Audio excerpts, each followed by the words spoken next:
జై శ్రీరామ్. విఘ్నేశ్వరుడికి వందనాలతో ముందుగా స్వాగతం ప్లేలిస్ట్ వింటున్న శ్రోతలకి స్వాగతం. ఈ ఎపిసోడ్ టైటిల్ నా ఊరు నా వారు. క్రిందటి సంచికలో మేము ఒక ఉదయం ఇంటి ముందు ఆడుకుంటూ ఉన్నప్పుడు ఒక తెల్ల అంబాసిడర్ కారు ఇంటి ముందు ఆగడం, అందులోంచి ఒక ఆయన విలాసంగా చేతిలో సిగరెట్తో ఎంతో హుందాగా దిగి ఆసక్తిగా చూస్తున్న మమ్మల్ని చిరునవ్వుతో పలకరించి మా నాన్నతో ఏమో చెప్పడం, వెంటనే మేమంతా ఉన్న 4 బట్టలు సర్దుకొని అదే కారులో బయలుదేరామని. ఇంతకు ఆ వచ్చిన మనిషి మా విద్యానగర్ పెద్దనాన్నగారు. ఆయన మా నాన్నకి స్వయాన రెండో అన్నయ్య. పేరు బెహరా వెంకట నాగభూషణ్ రావు గారు. మాకు చిన్నప్పటి నుంచి ఈరోజు దాకా మా పెద్దనాన్నలను కానీ ఆమలను కానీ పేరు పెట్టి పిలిచే అలవాటు లేదు. వారి ఉండే ప్రాంతమో లేక ఊరో పేరు పెట్టి పిలిచేవాళ్ళం. ఇంతకీ మా విద్యానగర్ పెద్దనాన్న కారు వేసుకొని అంత హడావుడిగా రావడానికి కారణం మా బామ్మ ఆరోగ్య పరిస్థితి. మా బామ్మకి సీరియస్గా ఉందని ఉన్నపలంగా ఊరికి రమ్మని కబురు. మేమంతా హడావుడిగా కారెక్కాం. అప్పటికే కారులో మా అమ్మ, మా తమ్ముడు రాజా ఉన్నారు. మామూలుగా ఎప్పుడైనా ఊరికి వెళ్ళవలసిన అవసరం వస్తే ఆర్టీసీ బస్సులో వెళ్ళేవాళ్ళం. కారు ఎక్కడం బహుశా నాకు ఫస్ట్ టైం. ఆ రోజుల్లో మా ఇళ్ళలో ఎవరికి సైకిల్స్ తప్ప స్కూటర్ కానీ కారు కానీ లేవనే చెప్పాలి. అదే ఇప్పుడు చూడండి, మా జనరేషన్లోనే ఇంటికి కనీసం ఒక కారు ఉంది. ఈరోజు మేము అనుభవిస్తున్న ఈ సంపద అంతా మా పూర్వీకులు, మా అమ్మా నాన్నల ఆశీర్వాద బలమని నమ్ముతాను నేను. అలా కారు నెమ్మదిగా హైదరాబాద్ పొలిమేర దాటి పల్నాడు దారి పట్టింది. అలా కారు హైవే మీద పోతోంది. కిటికీ నుంచి చల్లటి గాలి. మనసు గత స్మృతుల్లోకి వెళ్ళింది. ఇక మా కుటుంబం విషయానికి వస్తే, మా తాతయ్య బెహరా వెంకట నందికేశ్వరరావు గారు, బామ్మ సుబ్బమ్మ గారులకు నాన్నతో కలుపుకొని మొత్తం 8 మంది సంతానం. 4 కొడుకులు, 4 కూతుర్లు. వారి పేర్లు బెహరా వెంకట సత్యనారాయణరావు గారు, బెహరా వెంకట నాగభూషణ్ రావు గారు, బెహరా వెంకట శివప్రసాదరావు గారు మరియు మా నాన్న బెహరా వెంకట రమణారావు గారు. ఇక ఆడపిల్లల విషయానికి వస్తే, మా పెద్దత్తయ్య నార్పరాజు సుబ్బమ్మ గారు, రూపనగుంట్ల అన్నపూర్ణమ్మ గారు, కామరాజు సీతారామమ్మ గారు, మాదిరాజు అచ్చమ్మమ్మ గారును. మా నాన్న మగ సంతానంలో చివరివాడు. అందుకే మా బామ్మకి నాన్న అంటే చాలా ఇష్టమట. సరదాగా మా నాన్నని నైజాం టక్కరి అని ఆట పట్టించేదట. మా నాన్నకు కూడా వాళ్ళ అమ్మ అంటే ఎంతో ప్రేమ. ఎప్పుడైనా జ్వరం వస్తే పెద్దగా అమ్మ అమ్మ అని కలవరించేవారు. అందుకనేమో నాన్న ముఖంలో ఎంతో దిగులు. నేను చెప్పబోయే మా పూర్వీకుల చరిత్ర, వారి ఆచార వ్యవహారాలు ఓపికగా వివరించిన మా వెంకటేశ్వర్ల అన్నయ్యకు కృతజ్ఞతలు. ఇక మా పూర్వీకుల విషయానికి వస్తే పెద్ద చరిత్రే ఉంది. విజయనగర సామ్రాజ్యానికి అధిపతి అయిన శ్రీకృష్ణదేవరాయలకి ఒరిస్సాలోని కటక్ రాజధానిగా పాలించే గజపతుల రాజు ప్రతాపరుద్రుడికి మధ్య 1513 సంవత్సరంలో యుద్ధం జరిగింది. ఆ యుద్ధంలో ప్రతాపరుద్రుడు శ్రీకృష్ణదేవరాయలు చేతిలో ఓడిపోయాడు. ఇష్టం లేకున్నా తప్పని పరిస్థితిలో తన కుమార్తె జగన్మోహిన్ని శ్రీకృష్ణదేవరాయలకిచ్చి వివాహం చేశారు. ఆ రోజుల్లో వివాహం అయిన తర్వాత పెళ్లి కూతురు వెంట కొంతమంది బ్రాహ్మణులు, పరిచారకులను అత్తవారింటికి పంపించే ఆచారం ఉంది. ఆ పద్ధతిలో రాణిగారి వెంట ప్రయాణమైన బ్రాహ్మణుల్లో బెహరా వంశస్థులు కూడా ఉన్నారట. వారందరూ తిరుగు ప్రయాణంలో విజయవాడ పరిసర ప్రాంతానికి వచ్చి బస చేసి కొంతకాలం ఉన్నారట. అప్పుడు శ్రీకృష్ణదేవరాయలు గారు ఆ బ్రాహ్మణులను పిలిచి తను యుద్ధం చేయుటకు వేరే ప్రాంతానికి వెళ్ళవలసిన అవసరం వచ్చిందని, మీరు విజయనగర సామ్రాజ్యానికి వెళ్తారా లేక ఈ ప్రాంతంలోనే శ్రీనివాసం ఏర్పరచుకుంటారా అని ప్రశ్నిస్తే, అప్పుడు బెహ్రావారు ఆ ప్రాంతంలోనే శ్రీనివాసము ఏర్పరచుకునే కోరిక వెళ్ళబుచ్చారట. ఆ విధంగా వారికి గార్లపాడు సమీపంలో 2000 ఎకరాల పైచిలుకు పొలాన్ని అగ్రహారానికి మాన్యంగా ఇచ్చారట. అప్పటి నుంచి మా బెహ్రావారు ఆ పొలాలని ఎక్కువగా రెడ్డి రైతులకు వ్యవసాయానికి పొలాన్ని ఇచ్చి వారి దగ్గర నుంచి శిస్తు వసూలు చేసేవాళ్ళట. అలా ఒరిస్సా నుంచి ఈ ప్రాంతానికి వచ్చిన బెహ్రావారు ముందు నేటి నల్లగార్లపాడు సమీపంలో ఉన్న బెహ్రావారి పాలెంలో నివాసం ఉన్నారట. కాకపోతే రహదారికి దగ్గరగా ఉండటం మూలంగా దొంగల బెడద ఎక్కువగా ఉండేదిట. అందుకని అన్నిటికీ వసతిగా ఉన్న నల్లగార్లపాడు ఊరిని ఎంచుకొని తమ శ్రీనివాసం అక్కడే ఏర్పరచుకున్నారట. ఇప్పటికీ మా ఊరు దగ్గరలో ఉన్న బెహ్రావారి పాలెం మరియు అదే పేరుతో ఉన్న హై స్కూలు ఇందుకు నిదర్శనం. మా వంశస్థులు ఇప్పటికీ గార్లపాడులో వ్యవసాయం చేస్తూ శివాలయం నిర్మించి ధర్మకర్తలుగా ఉన్నారు. ఈ శివాలయానికి కూడా ఒక చరిత్ర ఉంది. ఒకనాడు ఒక బ్రాహ్మణుడు కాలినడకన ఊరూరు తిరుగుతూ బహుశా కోటప్పకొండకో లేక శ్రీశైలానికో ప్రయాణం చేస్తూ దారిలో ఉన్న నల్లగార్లపాడు గ్రామానికి విచ్చేశారట. ఆ బ్రాహ్మణుడు గొప్ప శివభక్తుడు. అది సాయం సమయం. ఆ రోజుల్లో తొందరగా రాత్రి భోజనం చేసే అలవాటు. ఎందుకంటే ఇప్పుడున్నట్టు కరెంట్లు అవి లేవు.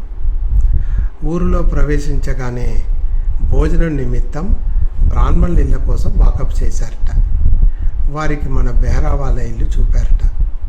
ఆ రోజుల్లో ముందుగా నందికేశ్వరరావు తాతయ్య గారి ఇల్లు, ప్రక్కనే తాతయ్య బాబాయి కొడుకు బెహ్రా పాపయ్య గారి ఇల్లు ఉండేదిట. ముందుగా బ్రాహ్మణుడు నందికేశ్వరరావు తాతయ్య గారింటికి భోజనానికే ఇంటికి వచ్చి బావి దగ్గర చెంబుతో కాళ్ళు కడుక్కోవడానికి వెళ్ళి భోజనానికి ముందు శివార్చన చేసే అలవాటు ఉండటం మూలాన ఈ ఊరిలో శివాలయం ఎక్కడ ఉంది అని అడిగాట. ఆ రోజుల్లో నల్లగార్లపాడు గ్రామంలో శివాలయం లేదు.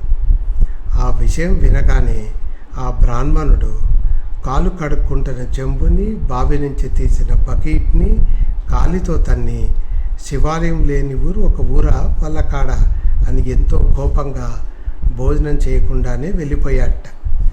దానికి నందికేశ్వరరావు తాతయ్య ఆ పోపవయ్యా అని అన్నట్ట. కాకుంటే ఈ దృశ్యము పక్క ఇంట్లో ఉన్న బెహ్రా పాపయ్య గారి కళ్ళబడింది. బెహ్రా పాపయ్య గారు గొప్ప శివభక్తుడు.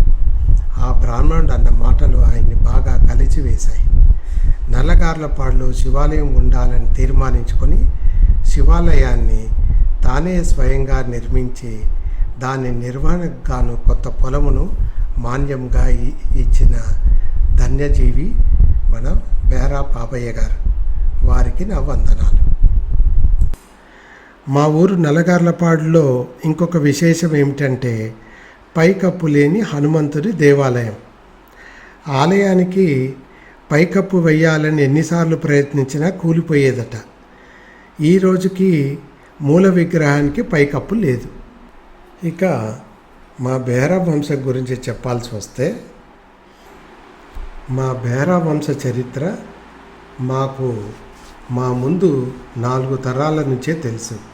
అంటే మా నాన్నగారి ముత్తాత బెహ్రా వెంకట అప్పయ్య గారు రామలక్ష్మి గారని చెబుతారు.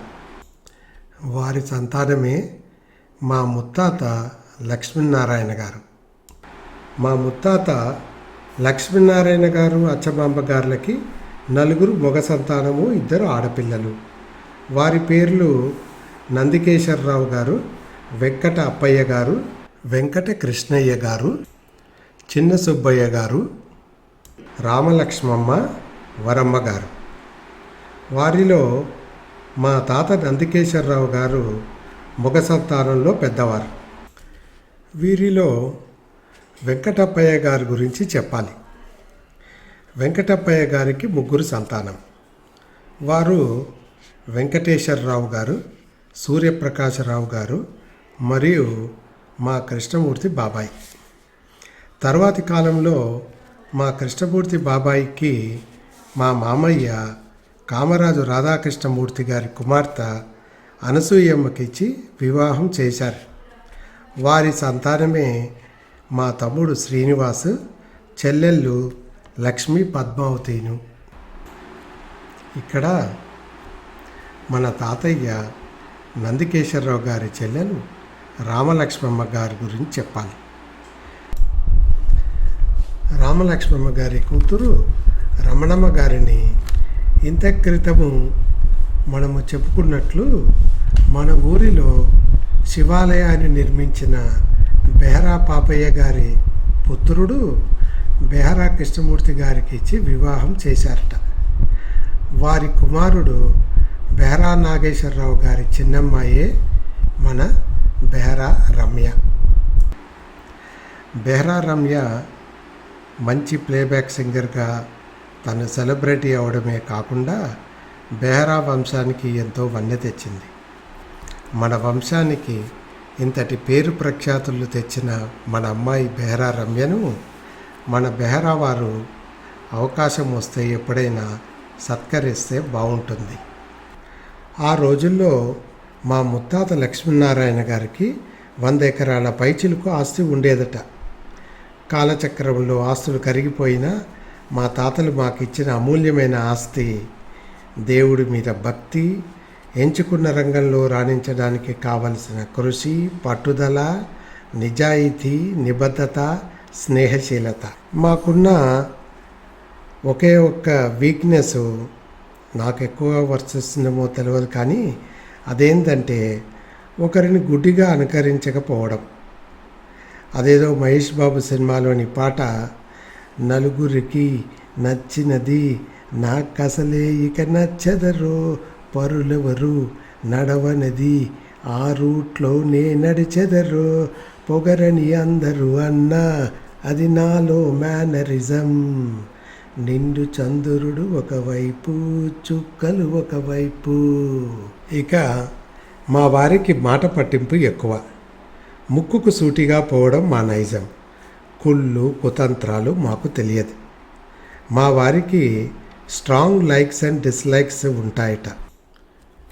అలా గతంలో విహరిస్తున్న మాకు ఎదురుగా విశాలమైన కృష్ణానది, దాని మీద కొత్తగా కట్టిన నాగార్జునసాగర్ డ్యామ్కి మేము ప్రయాణిస్తున్న అంబాసిడర్ కారు చేరుకునేసరికి వాస్తవ ప్రపంచానికి వచ్చాం.